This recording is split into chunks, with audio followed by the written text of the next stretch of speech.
Programang ito ay rated SPG, striktong patnubay at gabay ng magulang ang kailangan. Dahil sa pagkakaligtas ni Marites kay Ramon ay tila nag-iba ang pananaw ni Ramon sa kanyang sarili. Kung dati ay priority niya ang negosyo, pero ngayon ay priority niya na ang pamilya kesa sa negosyo. Sa loob ng 2 dekada ay hindi inaasahan ni Ramon na muli niyang makikita ang babaeng pinagsamantalahan niya noon.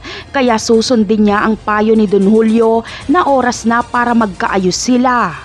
Magpapakaama na si Ramon sa anak niyang impostor. Gagawin niya ang lahat para maging masaya ito. Kaya makikipagbati si Ramon kay Marites dahil iniisip niyang mas magiging masaya ang anak nilang si Tanggol kapag nagkaayos ang kanyang mga magulang. Pero hindi lang ito ang gusto ni Ramon dahil gusto niyang sorpresahin ang kanyang anak.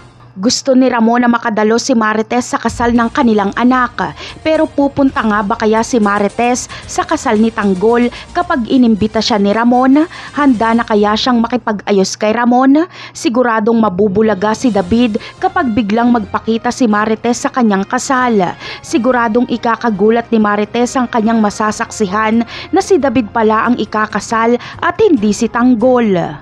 Sa kabilang eksena naman ay mawawalan na ng trabaho si Tinding dahil ito sa hindi niya pagpapaalam na lumabas siya para sampahan ng kaso si Rigor. Wala na siyang mapupuntahan dahil kahit si Marites ay hindi siya tatanggapin sa kanilang bahay dahil tuluyan ng pinili ni Marites si Rigor at manhid na ang kanyang puso kay Tinding at Tanggol. Lalo na ngayon na iniisip ni Marites na napakasama ni Tanggol at si Rigor ang tama. Napakarami pa nating dapat abangan sa mga susunod na episode.